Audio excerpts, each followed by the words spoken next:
ఆపదామపహర్తారం దాతారం సర్వసంపదాం లోకాభిరామం శ్రీరామం భూయో భూయో నమామ్యహం.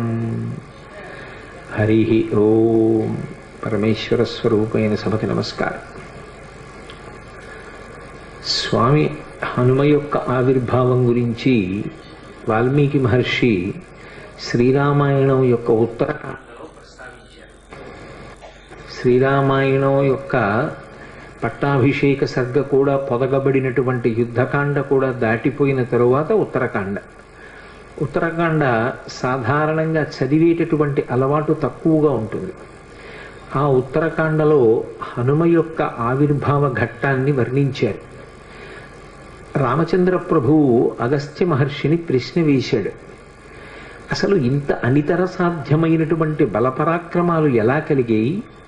ఇంత బలపరాక్రమాలు కలిగినటువంటి హనుమకి తన ప్రభు అయినటువంటి సుగ్రీవుడంటే అంత భక్తి ప్రపత్తులు కదా. అటువంటి వాడు తన ప్రభువైనటువంటి సుగ్రీవుడు ఆ సుగ్రీవుని యొక్క అన్నగారైనటువంటి వాలి చేత తరమబడితే భూమి చుట్టూ ప్రదక్షిణం చేశాడు తప్ప, ఆ సుగ్రీవుడితో కలిసి తిరిగాడు తప్ప వాలిని నిగ్రహించడానికి ప్రయత్నించలేదు. యథార్థానికి వాలి కన్నా రావణాసురుడి కన్నా హనుమయే బలవంతుడు అని నాకు అనిపిస్తోంది. 100 యోజనముల సముద్రాన్ని ఒక్కడే అవలీలగా లంఘనం చేశారా? ఆయన ఒక్కరే సీతాన్వేషణం చేశారా? ఎక్కడ అలసట అనేటటువంటి మాటకి తావివ్వలేదా? సీతమ్మ తల్లి యొక్క జాడ కనిపెట్టి శరీర పరిత్యాగం చేద్దామనుకున్నటువంటి తల్లికి మళ్ళీ ప్రాణముల మీద ఆశ కలిగేటట్టుగా మాట్లాడి రామచంద్రమూర్తి ఇచ్చినటువంటి అభిజ్ఞానాన్ని సీతమ్మకు బహూకరించి సీతమ్మ పట్ల పరమ భక్తి ప్రపత్తులతో ప్రవర్తించి ఆమెకు జీవితం మీద ఆశ కల్పించారా? అక్షకుమారుడి వంటి భయంకరమైనటువంటి రాక్షసుణ్ణి సంహరించారా? రావణాసురుడికి తన సందేశాన్ని ఒక్కడే నిర్భయంగా వినిపించాడా? పట్టుకుందామనుకున్నటువంటి రాక్షసుల్ని తెగటార్చి లంకాపట్టణాన్నంతటినీ దహించారా? ఒక్కడే సునాయాసంగా మళ్ళీ 100 యోజనముల సముద్రాన్ని దాటి ఈవలి ఒడ్డుకు వచ్చి వానరులకు సీతమ్మ తల్లి యొక్క క్షేమవార్త నివేదించి మధువన భంజనం చేసి సుగ్రీవుడికి రామచంద్రమూర్తికి సీతమ్మ క్షేమవార్త చెప్పి మళ్ళీ సీతారాములిద్దరూ కలుసుకోవడానికి తగినటువంటి అవకాశాన్ని కల్పించారా? ఇటువంటి బలపరాక్రమాలు ఒక వ్యక్తి యందు ప్రకాశించడం సామాన్యమైనటువంటి విషయం కాదు. ఇంత గొప్ప శక్తి, ఇటువంటి తేజస్సు, ఇటువంటి దుర్నిరీక్ష్యమైనటువంటి పరాక్రమం అసలు స్వామి హనుమ యందు ఎలా ప్రచోదనమయ్యాయి, ఏ కారణం చేత కలిగాయి అని రాముడు సర్వజ్ఞుడైనటువంటి అగస్త్య మహర్షిని ప్రశ్న చేశాడు. దానికి జవాబు చెప్తూ అగస్త్య మహర్షి హనుమ యొక్క ఆవిర్భావ ఘట్టాన్ని వర్ణించారు. వర్ణిస్తూ ఒక మాట చెప్తారు. అప్సర స్త్రీలలో శ్రేష్ఠురాలు పుంజకస్థల. ఆమె ఒకప్పుడు శాపవశాత్తు అంజనాదేవి అనబడేటటువంటి పేరుతో కామరూపిణి అయి, అంటే కావలసిన రూపాన్ని పొందగలిగినటువంటి శక్తితో ఈ భూమండలం మీద ఆవిర్భవించింది. సూర్యుని యొక్క కిరణముల చేత నిరంతరము బంగారు కొండగా ప్రకాశించేటటువంటి మేరు పర్వత ప్రాంతంలో పరిపాలన చేసేటటువంటి వానర నాయకుడైనటువంటి కేసరికి భార్య అయింది. ఆయనకి భార్య అయినటువంటి ఆ అంజనాదేవి యందు ఔరసపుత్రుడిగా వాయుదేవుని యొక్క కుమారుడై స్వామి హనుమ ప్రభవించారు. అందులో ఆమె తపస్సు చేయడం కోసమని అరణ్యానికి వెళ్ళింది. శాలిశూక నిభాభాసం ప్రసూతేమం తదాంజన ఫలాన్యా హర్తుకామావై నిష్క్రాంతా గహనే వనే అన్నారు మహర్షి. శాలిశూక నిభాభాసం, ఒడ్డుగింజ యొక్క చివరి భాగం ఎంత బంగారు కాంతితో మెరుస్తూ ఉంటుందో అంత బంగారు రంగుతో ప్రభవించారాయన. మన దురదృష్టం ఏమిటంటే ఎక్కడెక్కడ స్వామి హనుమని చూపించండి ఆకుపచ్చగానో నీలంగానో రంగేస్తారు. అది ఆయన రంగు కాదు అని 1కి 10 మార్లు చెప్పబడింది. పారిజాత తరుమూలవాసినం భావయామి పవమాననందనం అన్న శ్లోకంలో కూడా కాంచనాద్రికమనీయ విగ్రహం, బంగారు శిఖరం ఎలా ఉంటుందో అటువంటి రంగుతో ఆయన ప్రకాశిస్తూ ఉంటారు అని.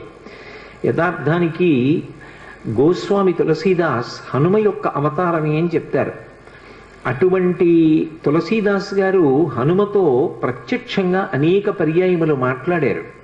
హనుమ యొక్క దర్శనాన్ని పొందినవారు, హనుమతో మాట్లాడినటువంటి తులసీదాస్ గారు కూడా హనుమాన్ చాలీసాకి ప్రార్థనా శ్లోకాన్ని మాత్రం సంస్కృతంలో ఇచ్చారు. ఆయన అతులిత బలధామం స్వర్ణశైలాభదేహం అన్నారు. స్వర్ణశైలాభదేహం అంటే భా అంటే కాంతి. బంగారు కొండ ఏ కాంతితో ఉంటుందో అటువంటి కాంతితో హనుమ ఉంటారు. ఇది చెప్పిన వారు, హనుమని చూసిన వారు, హనుమతో మాట్లాడిన వారు, నిరంతరము హనుమ యొక్క సహాయమును పొందినవారు, హనుమదవతారముగా కీర్తింపబడినవారు. సాక్షాత్తు తులసీదాసు గారు చెప్పిన మాట. సరే, వాల్మీకి మహర్షి వేష్టితార్జున వస్త్రం తం విద్యుత్ సంఘాత పింగళం అంటూ అనేక పర్యాయములు ఆయనని మెరుగుల పోగు ఎలా ఉంటుందో అలా ఉంటారు అని వర్ణించారు. కాబట్టి శాలిశూక నిభాభాసం ప్రసూతేమం తదాంజన. ఆ అంజనాదేవి వడ్డుగింజ యొక్క చివరి భాగం పచ్చటి కాంతితో ఎలా మెరిసిపోతూ ఉంటుందో అటువంటి రంగుతో ఉండేటటువంటి బిడ్డణ్ణి కంది. ఫలాన్యాహర్తు కామావై నిష్క్రాంత గహనే వని. ఆమె ఆకలి తీర్చుకోవడం కోసమని ఏదో పళ్ళు సేకరిద్దామని అరణ్యంలో పక్క ఉన్నటువంటి చెట్ల దగ్గరికి వెళ్ళింది. ఈలోగా ఈ పుట్టినటువంటి పిల్లవాడు అనితర సాధ్యమైనటువంటి బలపరాక్రమములున్నవాడు. ఆయన యొక్క బలాన్ని వర్ణించడం ఎవరికీ సాధ్యం కాదు. పుట్టుకతోనే అంత గొప్ప బలం. అందుకే ఆయన ఆకాశం వంక చూశాడు. పుట్టిన పిల్లవాడికి కూడా మరి ఆకలి వేస్తుంది కదూ. ఆకలి వేసిన పిల్లవాడు తలెత్తి పైకి చూశాడు. చూస్తే బాలసూర్యబింబం కనపడింది. అప్పుడే ఉదయిస్తున్నటువంటి సూర్యబింబం. అది ఎర్రగా పండిన పండులా కనపడింది. శాఖామృగం వానరుడిగా ఉన్నారు ఉపాధి చేత. ఆ పండుని చూసి ఇదేదో తినేటటువంటి పదార్థం అనుకున్నారు. అనుకుని ఆయన వెంటనే ఆకాశ మార్గంలో సూర్యమండలం వైపుకి ఎగిరారు. ఇది అంత సామాన్యమైన విషయం కాదు. అందుకే ఆయన్ని కీర్తిస్తూ మనోజవం మరుతతుల్య వేగం అంటారు. మనస్సు యొక్క జవం ఎలా ఉంటుందో, గాలి యొక్క వేగం ఎలా ఉంటుందో అంత వేగము కలిగినటువంటి వారు హనుమ. అప్పుడే పుట్టిన పిల్లవాడు అంత వేగంతో సూర్యమండలం వైపుకి ఎడుతున్నాడు. బాలార్కాభిముఖో బాలో బాలార్క ఇవ మూర్తిమాన్ గ్రహీతు కామో బాలార్కం ప్లవతే అంబర మధ్యగా అన్నారు మహర్షి. చిన్న అప్పుడే పుట్టినటువంటి హనుమ, శిశురూపంలో ఉన్నటువంటి హనుమ ఆకాశంలో ఎగిరి సూర్యమండలం వైపుకు వెడుతుంటే బాలార్కాభిముఖో బాలు బాలార్క ఇవ మూర్తిమాన్, బాలసూర్యుడికి ఎదురుగుండా వేరొక బాలసూర్యుడు వెడుతున్నాడా అన్నంత తేజస్సుతో వెళ్ళారు. ఎందుకని అంటే నిన్ననే మీతో నేను మనవి చేశాను. ముఖం నాసికయా తస్యా తామ్రయా తామ్రమాబభౌ అంటారు మహర్షి. ఆయన ముఖమండలం, ఆయన నాసిక, ఆయన యొక్క మూతి అంత ఎర్రగా ఉంటాయి. అరుణారుణ కాంతులతో ఉదయిస్తున్నటువంటి సూర్యబింబం కూడా అంతే ఎర్రగా ఉంది. ఈయన బయలుదేరి సూర్యుడి వైపుకి ప్రయాణం చేస్తున్నారు. సూర్యుడి వైపుకి పిల్లవాడు వెళ్ళిపోతున్నాడు. కన్న తల్లి అంజనాదేవి పక్కనే పళ్ళు సేకరించడానికి వెళ్ళింది. పిల్లవాడికి ప్రమాదం జరుగుతుందేమో, సూర్యుని యొక్క కాంతి తట్టుకోలేక దహింపబడతాడేమోనని వెనక తండ్రి అయినటువంటి వాయువు అనుగమించారు. ఆ అనుగమించడంలో మంచు ఎలా ఉంటుందో అటువంటి చల్లటి వాతావరణాన్ని పిల్లవాడి చుట్టూ సృష్టించారు. ఇప్పుడు ఈ పిల్లవాడు సూర్యమండలం దగ్గరికి వెళ్ళి సూర్యబింబాన్ని పట్టుకున్నాడు. అయినా సూర్యుడు దహించలేదు. నిజానికి సూర్యుడు కాల్చేయాలి.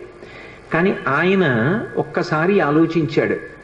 దేవతల యొక్క కార్యాన్ని తీర్చడానికి వచ్చినటువంటి మహోత్కృష్టమూర్తి ఈ పిల్లవాడి వలన ఎదర దేవతలకు, భక్తులకు ఎన్నో కార్యాలు జరగవలసి ఉన్నాయి. బాల్యచేష్టితంగా తెలిసి తెలియక ఎగిరి వచ్చి నన్ను పట్టుకున్నాడు. ఈ పిల్లవాణ్ణి నేను నా యొక్క తేజస్సు చేత దహించకూడదని ఉపసంహారం చేసి రక్షించారు. ఈలోగా అది పర్వం, గ్రహణ సమయం.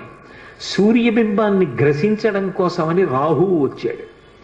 ఎప్పుడైతే రాహు వచ్చాడో బాల్య చాపల్యం అని ఒకటి ఉంటుంది. పిల్లలు చూడండి, కాసేపు కమలాఫలం పట్టుకుంటారు, ఏదో పక్కన కాశ్మీర ఫలం కనపడింది అనుకోండి, దీన్ని వదిలేసి దాన్ని పట్టుకుంటారు. అలా సూర్యబింబాన్ని పట్టుకున్నటువంటి హనుమ పక్కన వచ్చినటువంటి రాహువుని చూసి వెంటనే సూర్యబింబాన్ని విడిచిపెట్టి ఆ రాహువుని పట్టుకోవడానికి వెళ్ళారు. ఇది చూసి రాహువు భయంతో పరుగు పరుగున ఇంద్రలోకానికి వెళ్ళాడు. ఇంద్రుడు సింహాసనం మీద కూర్చుని ఉన్నాడు. నీవు నాకు అవకాశం ఇచ్చావు, పర్వదినాలలో సూర్యచంద్రుల్ని నేను గ్రసించవచ్చు, కానీ ఇవాళ పర్వన్నాడు నేను సూర్యుణ్ణి గ్రసించడానికి వెళ్ళేసరికి నాకన్నా ముందే వేరొక పిల్లవాడు వానర రూపంలో ఉన్నటువంటి వాడు వచ్చి సూర్యబింబాన్ని గ్రసిస్తున్నాడు, కాబట్టి నువ్వు నీ మాట తప్పావన్నాడు. ఇంద్రుడు ఇది చేసినటువంటి నియమానికి వ్యతిరేకమైనటువంటి వ్యవహారం, కాబట్టి ఈ విషయాన్ని ఏదో నేను పరిష్కరిస్తాను అని వెంటనే ఐరావతాన్ని అధిరోహించాడు. అది 4 దంతములతో మదజలధారలతో ప్రకాశిస్తోంది, తెల్లటి ఏనుగు. అది ఎక్కి ఆయన సూర్యమండలం దగ్గరికి వచ్చాడు. వచ్చేటప్పటికి పిల్లవాడు రాహువు పారిపోవడం చూసి మళ్ళీ వచ్చి సూర్యబింబాన్ని పట్టుకుంటున్నాడు. ఎంతలో రావాలి దేవతలు, ఈలోగా దేవేంద్రుడు వచ్చాడు. ఈ పిల్లవాడు వెనక్కి తిరిగి చూశాడు, తెల్లటి ఏనుగు కనపడింది ఐరావతం. ఇదేదో ఈ పండు బాగుంది, దీన్ని పట్టుకుందామని విడిచిపెట్టేసి ఆ సూర్యబింబాన్ని గబగబా వెళ్ళి ఐరావతాన్ని పట్టుకున్నాడు. ఉపేక్షించకూడదు అని తన వజ్రం తీసి ఆ పిల్లవాడి మీదకి ప్రయోగం చేశారు దేవేంద్రుడు. అది వచ్చి ఆయన ఎడమ దవడకి తగిలింది. తగిలితే ఎడమ దవడ విరిగిపోయి ఒక్కసారి సూర్యమండలం నుంచి కింద పడిపోయారు. కింద పడిపోయి ఓ పర్వత శిఖరం మీద పడి కింద పడిపోయారు అచేతనులై. ఆ ఎడమ దవడ విరిగిపోయింది కాబట్టి ఆయనకి హనుమ అని పేరు వచ్చింది.